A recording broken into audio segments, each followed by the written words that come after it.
வணக்கம். இன்றைக்கி நம்ம சேனலில் கோதுமை வச்சு புசு புசுன்னு பூரி பண்ண போகிறோம். அதுக்கு சைடிஷாக உருளைக்கிழங்கு பண்ணுறோம்.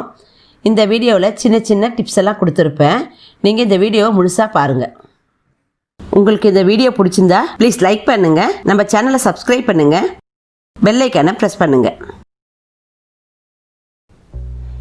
இப்போது பூரிக்கு தேவையான அளவுக்கு மாவு பசஞ்சிக்கலாம். நாங்கள் ஒரு மூணு பேருக்கு தேவையான அளவுக்கு பூரிக்கு மாவு பசஞ்சிக்கிறேன். ஒரு கப் மாவு, கொஞ்சம் உப்பு, கொஞ்சமாக எண்ணெய் ஊற்றிக்கிறோம். ஒரு அரை ஸ்பூன் எண்ணெய் ஊற்றினா போதும். இது நல்லா கலந்துட்டு பச்சை தண்ணி கொஞ்சம் தண்ணி ஊற்றி பசஞ்சிக்கலாம். பூரிக்கு 10 நிமிஷம் ஊற வச்சா போதும். மாவு பசஞ்சு ரொம்ப நேரம் ஊறணும்னு அவசியம் இல்லை. ஆனால் மாவு மட்டும் நல்லா டைட்டாக பசஞ்சிக்குங்க. ரொம்ப தலை கொஞ்சம் தண்ணியாக இருந்ததுன்னா எண்ணெய் நிறைய குடிக்கும். அதனால் கொஞ்சம் கெட்டியாக பசஞ்சு வச்சுக்கோங்க. பசஞ்சிட்டு ஒரு 5 நிமிஷம் 10 நிமிஷத்துக்குள்ளே நம்ம பூரி போட ஆரம்பிச்சிடலாம். பாருங்கள், இந்த மாதிரி கெட்டியாக கொஞ்சம் டைட்டாக பசஞ்சிக்கலாம். ஏன்னா பூரிக்கு ரொம்ப கொஞ்சம் தலைன்னு பசஞ்சா எண்ணெய் குடிக்கும். பாருங்கள், இந்த மாதிரி பசஞ்சிக்கணும். ஒரு 5 நிமிஷம் ஊறட்டும். அதுக்குள்ளே நம்ம உருளைக்கிழங்கு பண்ணிக்கலாம். இப்போ நம்ம உருளைக்கிழங்கு பண்ணுறதுக்கு கடாய் காஞ்சிடுச்சு. கொஞ்சம் தேவையான அளவுக்கு எண்ணெய் ஊற்றிக்கலாம். ஒரு 2 ஸ்பூன் எண்ணெய் ஊற்றிருக்கேன். கொஞ்சம் கடுகு போட்டுக்கலாம். கடலைப்பருப்பு ஒரு ஸ்பூன் அளவுக்கு போட்டுக்கலாம்.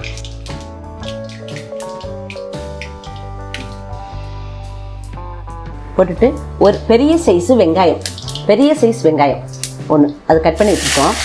அது போட்டுடலாம். போட்டுட்டு ஒரு 5 பச்சை மிளகாய் கட் பண்ணி போட்டுக்கிறோம். கொஞ்சமாக இஞ்சி போட்டுக்கிறோம். கொஞ்சம் கருவேப்பிலை போட்டுக்கிறோம்.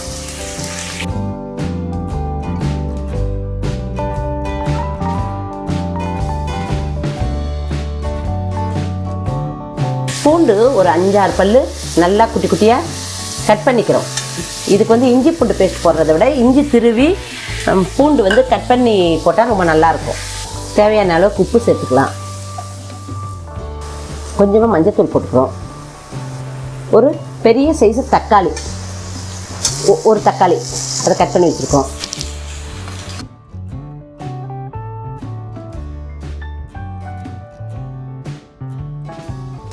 ஒரு 2 நிமிஷம் இதை மூடி வைக்கலாம்.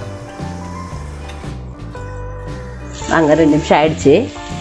இது வதங்கிட்டு இருக்கோம். இப்போ நம்ம ஒரு ஸ்பூன் மிளகாத்தூள் போட்டுக்கலாம். நல்லா ஒரு கலரிட்டு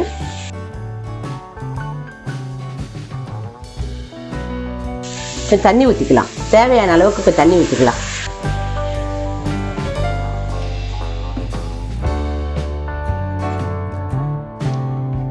இப்போது ஒரு 2 பெரிய சைஸு உருளைக்கிழங்கு, ஒரு 3 உருளைக்கிழங்கு வேக வச்சு தோல் உரித்து இந்த மாதிரி பொடி பொடியாக பண்ணி வச்சுருக்கோம்.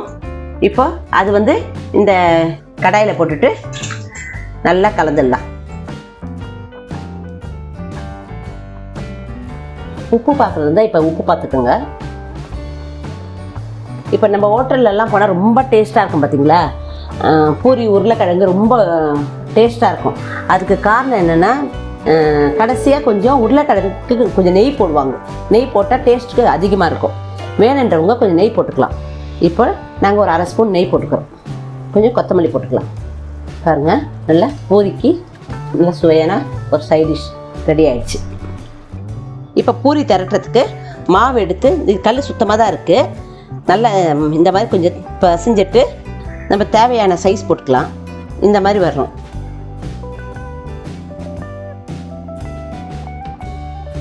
இந்த மாதிரி வருது. இந்த மாதிரி எடுத்துக்கலாம். எடுத்துட்டு கொஞ்சமாக எண்ணெய் ஏன்னா மாவு கூட தொட்டு பண்ணலாம்.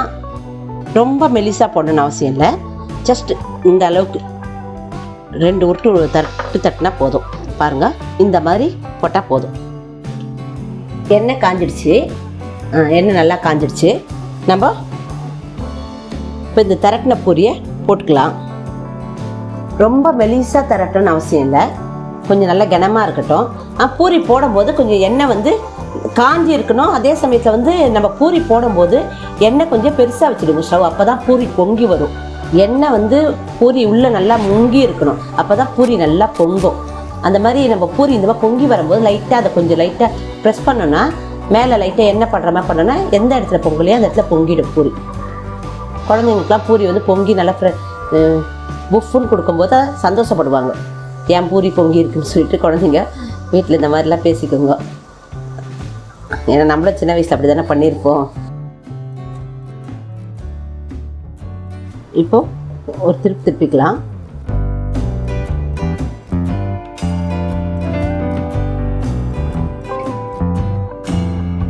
கொஞ்சம் எண்ணெய் இந்த மாதிரி எண்ணெய் அடங்கின அப்புறம் நம்ம இந்த பொங்கின பூரி எடுத்துடலாம்.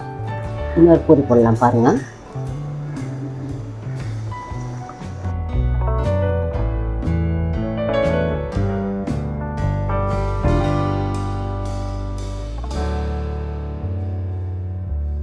இப்போ பாருங்கள், சுவையான பூரி உருளைக்கிழங்கு ரெடி ஆகிடுச்சு.